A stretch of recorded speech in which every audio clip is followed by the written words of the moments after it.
Hello, ನಮಸ್ತೆ. ಎಲ್ಲ ಒಂದು ಕಾಂಪಿಟೇಟಿವ್ ಎಕ್ಸಾಮ್ಸ್ಗೆ ಪ್ರಿಪೇರ್ ಆಗ್ತಕ್ಕಿರ್ತಕ್ಕಂತಹ ಅಷ್ಟು ಆಸ್ಪಿರೆಂಟ್ಸ್ಗೆ ನನ್ನ ಸರಿತಾ ಕನ್ನಡ ಚಾನಲ್ಗೆ ಸ್ವಾಗತ. Today I am going to start the new series that is English grammar. Each and everything I am going to dictate in this. Let's begin the day 1 class, that is parts of speech, complete lesson with Kannada explanation plus 10 MCQs daily. What students will learn today? What are parts of speech?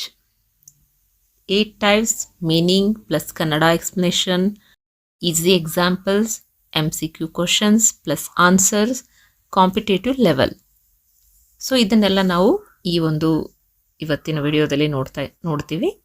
ಕೊನೆಯವರೆಗೂ ಈ ಒಂದು ವಿಡಿಯೋಸ್ಗಳನ್ನು ನೋಡಿ miss ಮಾಡಬೇಡಿ. ತುಂಬ important ಆಗಿರ್ತಕ್ಕಂಥವು ಮತ್ತು useful ಆಗಿರ್ತಕ್ಕಂಥ content ಮಾತ್ರ ನಾನು ಹೇಳ್ತೀನಿ. ಅನ್ನೆಸೆಸರಿ ಆಗಿರ್ತಕ್ಕಂಥ ಯಾವುದೇ ವಿಷಯ ಇದರಲ್ಲಿ ಇರೋದಿಲ್ಲ. ಸೊ ಶಾರ್ಟ್ ಆಗಿರ್ತಕ್ಕಂಥ MCQಸ್ಗಳನ್ನು ಕೂಡ ನಿಮಗೆ ಹೇಳ್ತಾ ಹೋಗ್ತೀನಿ. Parts of speech full explanation. Definition. Parts of speech are the categories of words based on there function in a sentence. ವಾಕ್ಯದಲ್ಲಿ ಪದಗಳು ಮಾಡುತ್ತಿರುವ ಕೆಲಸದ ಆಧಾರದ ಮೇಲೆ ಅವುಗಳನ್ನು ವಿಂಗಡಿಸುವ ಒಂದು ಪದ್ಧತಿಯನ್ನು ನಾವು ಪಾರ್ಟ್ಸ್ ಆಫ್ ಸ್ಪೀಚ್ ಅಂತ ಹೇಳ್ತೀವಿ. There are 8 parts of speech. Noun. Noun ಅಂದರೆ ನೇಮಿಂಗ್ ವರ್ಡ್ಸ್, ಹೆಸರು ಸೂಚಿಸುವ ಪದಗಳು ಅಂತ ಹೇಳ್ತೀವಿ. Meaning names of people, places, things, animals, ideas. Kannada explanation ನೋಡೋದಾದರೆ ಹೆಸರು, ಸ್ಥಳ, ವಸ್ತು, ಪ್ರಾಣಿ, ಭಾವನೆಯನ್ನು ಸೂಚಿಸ್ತಕ್ಕಂಥ ಪದವನ್ನು ನಾವು ನಾಮಪದ ಅಥವಾ ನೌನ್ ಅಂತ ಕರಿತೀವಿ. ಇದು ಒಂದು ಇಂಗ್ಲೀಷ್ನಲ್ಲಿರ್ತಕ್ಕಂಥ ಒಂದು ಪ್ರಾರಂಭದಲ್ಲಿ ಬೇಕಾಗಿರ್ತಕ್ಕಂಥ ಒಂದು ಗ್ರಾಮರ್ನ ಹಂತ. ಇವುಗಳನ್ನು ಪರ್ಫೆಕ್ಟಾಗಿ ತಿಳ್ಕೊಳ್ಬೇಕು. ಬೇಸ್ ಸ್ಟ್ರಾಂಗ್ ಆಗಬೇಕು. ಇಂಗ್ಲೀಷ್ ನಿಮಗೆ ವೊಕ್ಯಾಬ್ಯುಲರಿ ಆಗಲಿ, ನಿಮಗೆ ಒಂದು ಸ್ಪೀಕಿಂಗ್ ಫ್ಲೂಯೆನ್ಸಿ ಆಗಲಿ, ಅಥವಾ ಯಾವುದೇ ಕಾಂಪಿಟೇಟಿವ್ ಎಕ್ಸಾಮ್ಸ್ಗಳಲ್ಲಿ ಬರ್ತಕ್ಕಂಥ ಪ್ರಶ್ನೆಯನ್ನು ನಾವು ಈಸಿಯಾಗಿ ಸಾಲ್ವ್ ಮಾಡಬೇಕಂದ್ರೆ ಈ ಎಲ್ಲ ಪಾರ್ಟ್ಸ್ ಆಫ್ ಸ್ಪೀಚ್ಗಳ ಬಗ್ಗೆ ಮುಂದಿನ ದಿನಗಳಲ್ಲಿ ಬರ್ತಕ್ಕಂತಹ ಗ್ರಾಮರ್ ಕ್ಲಾಸ್ಗಳನ್ನು ನೀವು ತಪ್ಪದೆ ನೋಡಿದ್ರೆ ನೀವು ಬಹಳ ಬೇಗ ಇಂಗ್ಲೀಷ್ನಲ್ಲಿ ನೀವು ಔಟ್ ಆಫ್ ಔಟ್ ಸ್ಕೋರ್ ಮಾಡ್ತೀರಾ ಅಂತ. ಎಕ್ಸಾಂಪಲ್ಸ್ಗಳನ್ನು ನೋಡೋಣ. Raju, school, book, tiger, honesty, Bengaluru, is a beautiful city. ಈ ರೀತಿಯಾಗಿ. ಪ್ರನೌನ್. Replacing noun. ನಾಮಪದದ ಬದಲಿಗೆ ಬರುವ ಪದ. Used instead of noun. Meaning ಏನಪ್ಪ ಪ್ರನೌನ್ದು ಅಂದರೆ used instead of a noun. ಕನ್ನಡದಲ್ಲಿ ಹೇಳೋದಾದರೆ ನಾಮಪದದ ಪುನರಾವರ್ತನೆ ತಪ್ಪಿಸಲು ಬಳಸುವ ಪದ ಅಂತ. ಇದನ್ನು ನಾವು ಕನ್ನಡದಲ್ಲಿ ಸರ್ವನಾಮ ಅಂತ ಕೂಡ ಹೇಳ್ತೀವಿ. Examples: he, she, it, they, them. Rani is my sister, she is a doctor. ಇಲ್ಲಿ ರಾಣಿಯನ್ನು ಮತ್ತೆ ಬಳಸಿಲ್ಲ, ನಾವು ಶಿ ಅಂತ ತಗೊಂಡಿದ್ದೀವಿ. ಹಾಗಾಗಿ ಇಲ್ಲಿ ನಾವು ಇದನ್ನು ಪ್ರನೌನ್ ಅಂತ ಕರಿತೀವಿ, ಅಂದರೆ ನಾಮಪದದ ಬದಲಾಗಿ ಬರುವ ಪದ. ವರ್ಬ್ ಅಂದರೆ ಆ್ಯಕ್ಷನ್ ವರ್ಡ್ಸ್, ಕ್ರಿಯಾಪದ. Meaning shows action or state of being ಅಂತ. ಕ್ರಿಯೆ ನಡೀತಕ್ಕಂಥದ್ದನ್ನು ಹೇಳುವುದನ್ನು ನಾವು ಕ್ರಿಯಾಪದ. ಕ್ರಿಯೆ ಸ್ಥಿತಿ ಸೂಚಿಸುವ ಪದವನ್ನು ಕ್ರಿಯಾಪದ ಅಂತ ಹೇಳ್ತೀವಿ. ಎಕ್ಸಾಂಪಲ್ಸ್ ನೋಡೋದಾದರೆ run, eat, write, is, are. ಒಂದು ಸೆಂಟೆನ್ಸ್ ಮಾಡೋದಾದರೆ ಚಿಲ್ಡ್ರನ್ ಆರ್ ಪ್ಲೇಯಿಂಗ್ ಅಂತ. ಇಲ್ಲಿ ಪ್ಲೇಯಿಂಗ್ ಅನ್ನೋದು ವರ್ಬ್. ಅಡ್ಜೆಕ್ಟಿವ್ ಗುಣವಾಚಕ. Describes a noun or pronoun.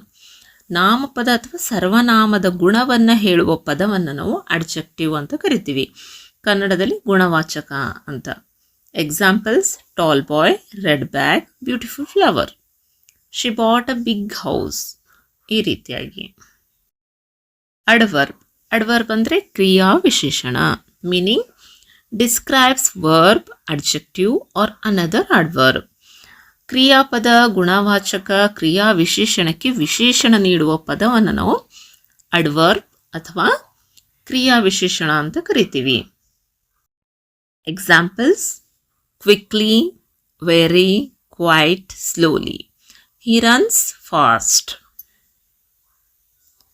Preposition. ಅವಯವ, ಸಂಬಂಧ ಸೂಚಕ ಅಂತ ಕೂಡ ಹೇಳ್ತಾರೆ ಇದನ್ನು. ಮೀನಿಂಗ್ ನೋಡೋದಾದರೆ ಶೋಸ್ ರಿಲೇಷನ್ಶಿಪ್ ಬಿಟ್ವೀನ್ ವರ್ಡ್ಸ್. ಸ್ಥಳ, ಸಮಯ, ದಿಕ್ಕು, ಸಂಬಂಧ ಸೂಚಿಸುವ ಪದಗಳು ಅಂತ. Examples: in, on, at, under, between. The cat is under the table. Conjunction ಸಮುಚ್ಚಯ ಪದಗಳು ಅಂತ. Meaning connects words or sentences. ಪದಗಳನ್ನು ಅಥವಾ ವಾಕ್ಯಗಳನ್ನು ಜೋಡಿಸುವ ಪದವನ್ನು ನಾವು ಕಂಜಕ್ಷನ್ ಅಂತ ಕರಿತೀವಿ. ಉದಾಹರಣೆನ ನೋಡೋದಾದರೆ ಆ್ಯಂಡ್, ಬಟ್, ಬಿಕಾಸ್, ಆರ್ ಇವುಗಳನ್ನು ನಾವು ಕಂಜಕ್ಷನ್ ಅಂತ ಕರಿತೀವಿ. She went to market and bought fruits. And ಅಂತ ಇದೆಯಲ್ಲ, ಇದು ಕಂಜಕ್ಷನ್. ಇಲ್ಲಿ ಎರಡು ಸೆಂಟೆನ್ಸನ್ನು ಏನು ಮಾಡ್ತಾ ಇದ್ದಾರೆ, ಜಾಯಿನ್ ಮಾಡ್ತಾ ಇದೆ ಇದು. ಹಾಗಾಗಿ ಇದನ್ನು ನಾವು ಕಂಜಕ್ಷನ್ ಅಂತ ಕರಿತೀವಿ. ಇಂಟರ್ಜೆಕ್ಷನ್ ವಿಸ್ಮಯಾದಿ ಬೋಧಕ. ಸಡನ್ ಫೀಲಿಂಗ್ಸ್ ಆರ್ ಎಮೋಷನ್ಸ್ ಮೀನಿಂಗನ್ನು ನೋಡೋದಾದರೆ ಆಶ್ಚರ್ಯ, ದುಃಖ, ಸಂತೋಷವನ್ನು ತಕ್ಷಣ ವ್ಯಕ್ತಪಡಿಸುವ ಪದ.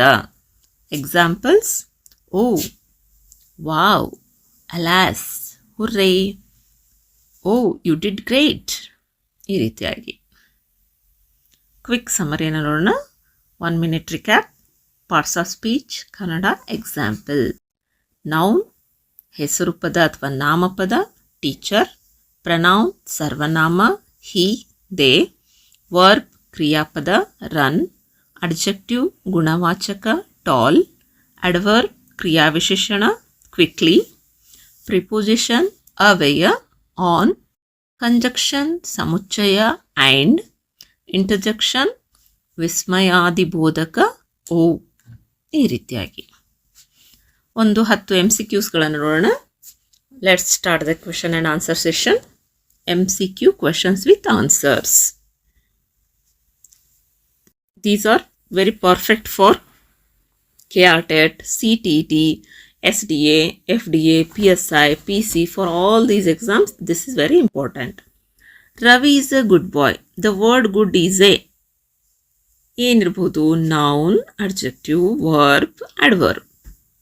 Ravi is a good boy. The word good is a. Good ಅನ್ನೋದು ಏನು? ಅದು ಅಡ್ಜೆಕ್ಟಿವ್ ಆಗಿದೆ, ಯಾಕಂದರೆ ಅದು ನಾಮಪದವನ್ನು ಡಿಸ್ಕ್ರೈಬ್ ಮಾಡ್ತಾ ಇದೆ ಅಲ್ಲ, ಹಾಗಾಗಿ.